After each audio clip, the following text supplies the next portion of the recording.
So today, it was a very long day at work.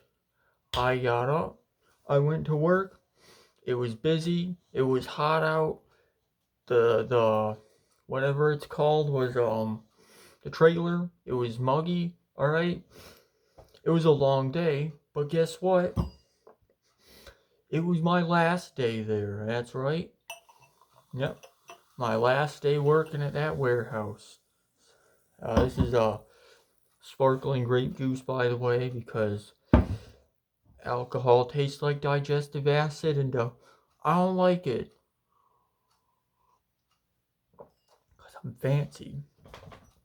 This bit will be funnier with a champagne glass, but I don't got one of those. Also, that dog is here. Big, big. Hold on. Big, big. Hey, hey. Look. Hi, big. Not gonna edit that part out because I don't feel like it. I'm tired. I had a long day. So, basically, figured I'd not really celebrate this, finally getting all our work ID backwards so you can't steal my information. Alright? Figure I'd celebrate this by finishing off the job sagas. I had those videos earlier I was talking about, the different jobs I've had. So those weren't all of them. I've had two other ones, including this one I just finished here, which I'm leaving because I'm doing class full time over the summer. And I gotta be honest, I'm not working in an unair conditioned warehouse in 110-degree July heat again. Okay, Illinois may not be in the south, but the heat here in the summer can get pretty fucking brutal. So, anyway, so I'm gonna lump the last two jobs I've had together since they were both warehouse jobs, and I gotta be honest, warehouse jobs are pretty similar. You done one, you pretty much done them all. They're not really that complicated. So, last year, basically, for a giant chunk of last year, I worked at 3M. And specifically in this warehouse, I was something called a PIV operator, which is this. It's like a pallet jack, which if you don't know what a pallet jack is, it's like a forklift prongs that you push around. And a PIV is like an electric one that you stand on and ride around on. And so I rode around the warehouse on one of those, basically collecting pallets, building pallets, getting the boxes off the shelves, building the pallets, and then sending it out to get prepared to get shipped out to wherever it was going. And riding on those things sounds fun, and it is fun for like a week, and then the novelty wears off, and then you realize you're working at a warehouse. So, yeah. Um, that was pretty much the whole job. Basically, I went there, I got trained, I drove around, fucked around in the warehouse, getting all the different boxes, learning the code they have, the warehouse equivalent of the Dewey Decimal System, basically. Problem was, though, um, first of all, it was the summertime, all right? So again, July here in Illinois, even in northern Illinois, it gets pretty fucking hot in July. So, and the warehouse is on air conditioned for the record, but July heat, you're moving boxes all day, and it sucks. And this was a full-time job, by the way. So this was like 8-hour shifts normally, but they had that mandatory overtime bullshit, so you could get 10-hour shifts. They could schedule you on a Saturday, all right? Used to be they could schedule you on Sundays too, but I think Illinois did a labor law or some shit, so they don't do that anymore. But anyway, so in other words, I'm doing this, but the main problem at this warehouse is they have the productivity there. So productivity basically for the layman, for the not the people that work in the warehouses, basically how fast they want you to move. So you build in this case, you build the pallet, you get the boxes, you build the pallet, you get it all prepared and put it where it needs to go, and you scan it every step of the way, and it monitors how quickly you're doing it, and how quickly you do it is the productivity. And they do it by percentages I don't know what bullshittery they do to count up the percentages, but they do. And so they wanted you at 95% productivity the whole day. They measured it bi-weekly, and they wanted you every week at 90. It was like 90 or 95% productivity. And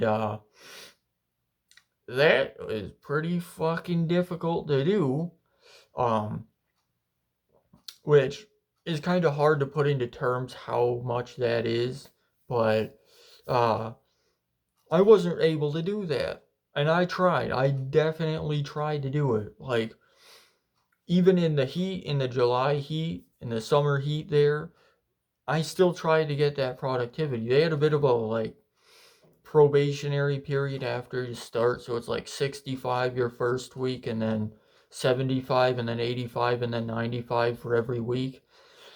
And I tried. I don't think anybody in the group that I got hired with there, it was like 10 people or so. I don't think any of them, I was like one of two people that was still there by the time I ended up getting fired for not meeting the productivity. Laid off, I guess they could call it, but um and I did everything they wanted. But the problem was you get to a point where you can only go so quickly, and you're driving this thing around and you got a pallet, and you're driving like minimum 1,500 pounds of weight at times, and either do it correctly, you load the pallet exactly the way they want, and they have these freaking, they want them set up like Lego blocks, the fucking things, all right? And they have a very specific way they want you to do it, but you can't do it that way and meet the productivity at the same time. So either do it that way and take your time driving this big ass heavy thing and not risk, colliding into people and causing an accident, skewering some poor soul, possibly. Um, or what you do is you just haphazardly throw this shit together Tetris style, fucking bomb your way down these alleyways on this thing, speed around the corners. You don't stop and honk twice like the manual says. And then you end up flattening somebody and turning them into a stain on the wall. You create a new oil painting on the concrete wall of a warehouse. So basically it came down to either you do that or you do it the right way. And I ended up basically deciding that I'm just going to play it safe. I'm going to build the pallets the way they want. I'm going to take my time on this machinery that I'm driving around. And it ended up just not being able to meet the productivity, and so I ended up getting laid off for that after not that long of a time period. I don't remember how long exactly, but less than a year. So, and again, I did try. I did put in the effort. I put my freaking sunburnt nose down to the grindstone, all right? I got calluses on my hands. I mean, I still do, but not because of that. That was a while ago, but um I put in the effort, and they still, at the end of the day, just wasn't up to their 95%, I guess. So, and by the time that I ended up getting let out, I just wasn't even that upset. I was just too tired to give a shit by that point. So, yeah. And again, this is like 10-hour shifts. They schedule you on Saturdays. They don't give a shit. But, yeah. So that's kind of summarizes that whole thing there. So, let me just go ahead and, there we go. Pretend this is real alcohol. I'm 26, by the way. I just can't stand the taste of alcohol. That's why I'm drinking grape juice here. So, pinky up, looking classy. Oh, yeah. Anyway, the next job I had, which is the one that I just left, briefly worked at Taco Bell again between the two, but not important. But this job I was at, it was at FedEx. Oh, yes. And working in the warehouse, well, technically it's not really a warehouse, it's a distribution center. So basically the trucks come in, unload all their whatever the hell they got.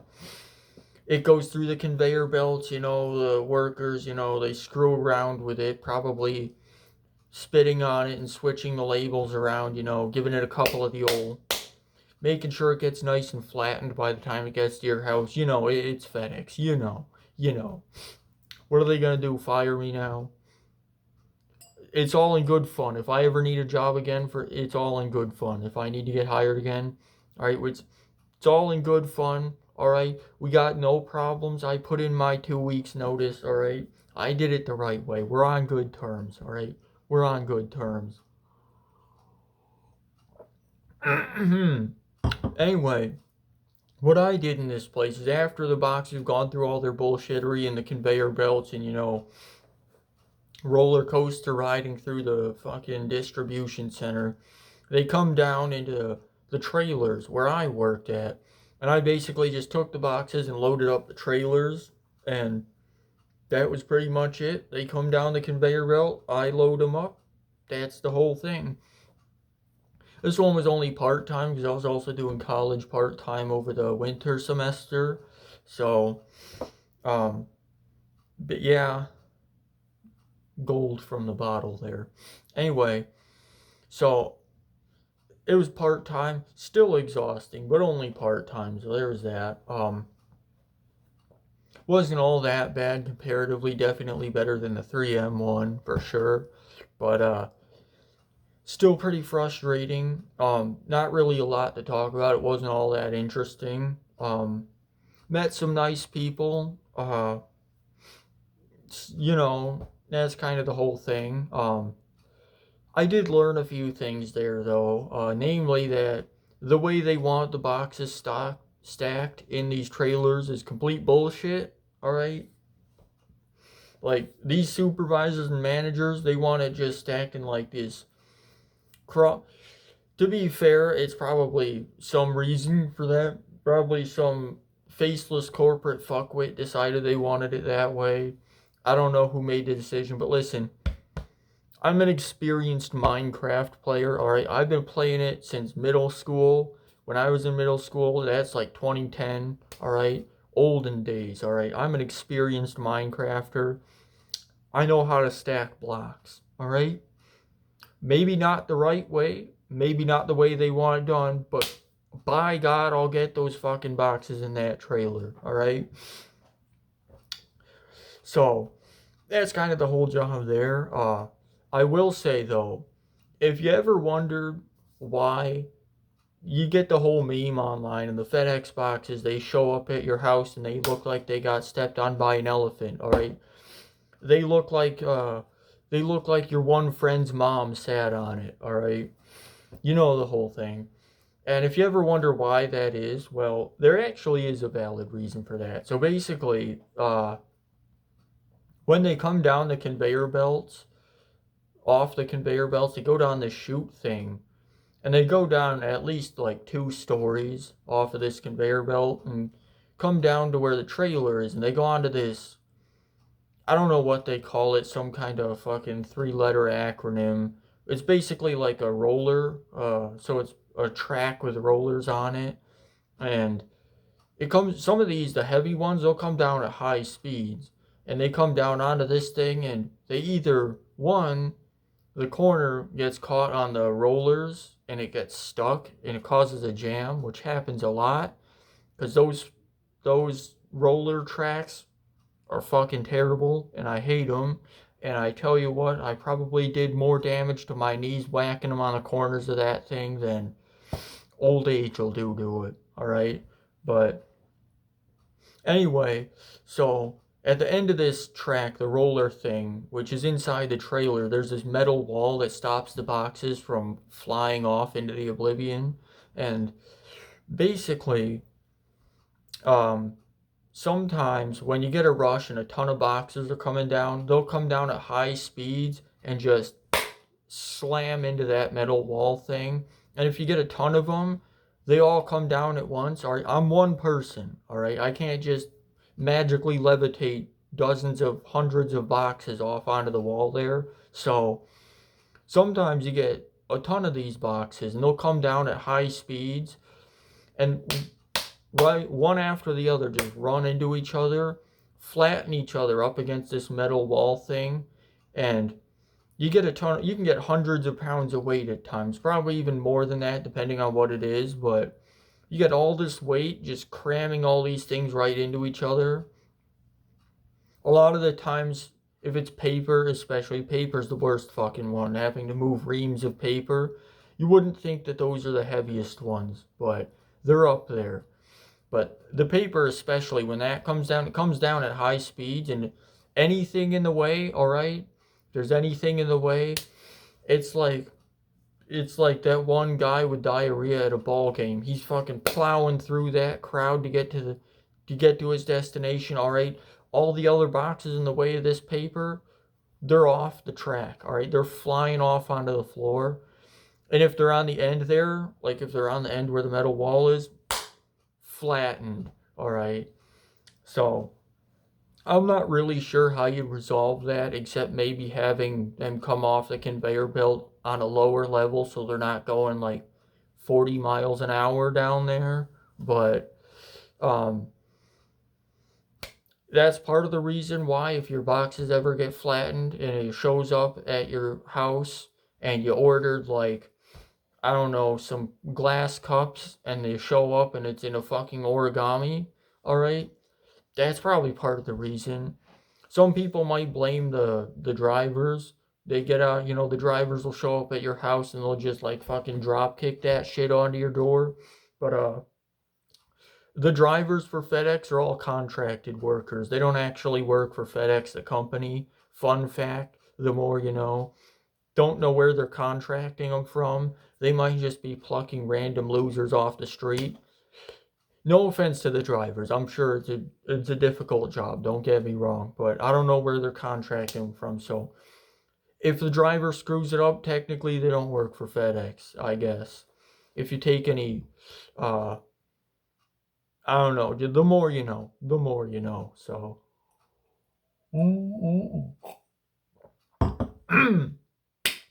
So yeah, it actually wasn't that bad of a job though. Um, Probably because it was only part time. But again, summertime, no air conditioning in there.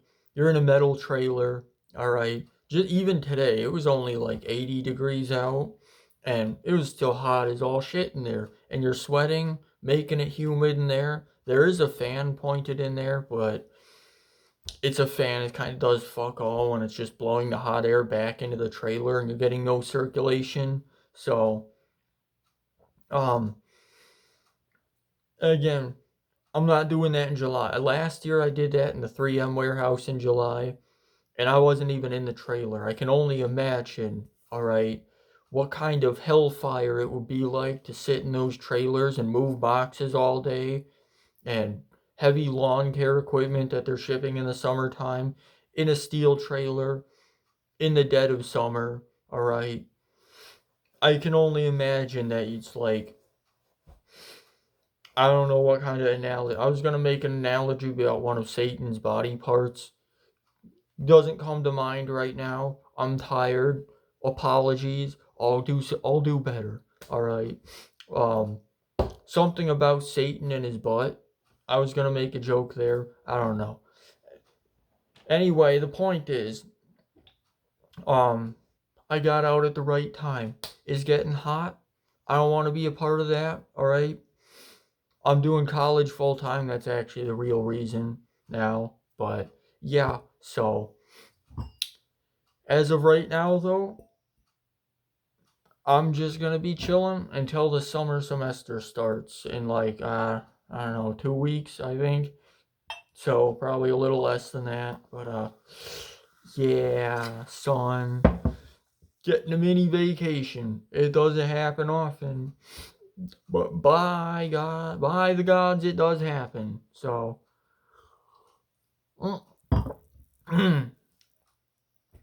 I mean, I'm still gonna be doing work. It's just work that I enjoy doing. So yeah, that's about it. Not editing any of this because I'm fucking tired and I don't feel like it. So yeah, Big, she's sleeping. All right.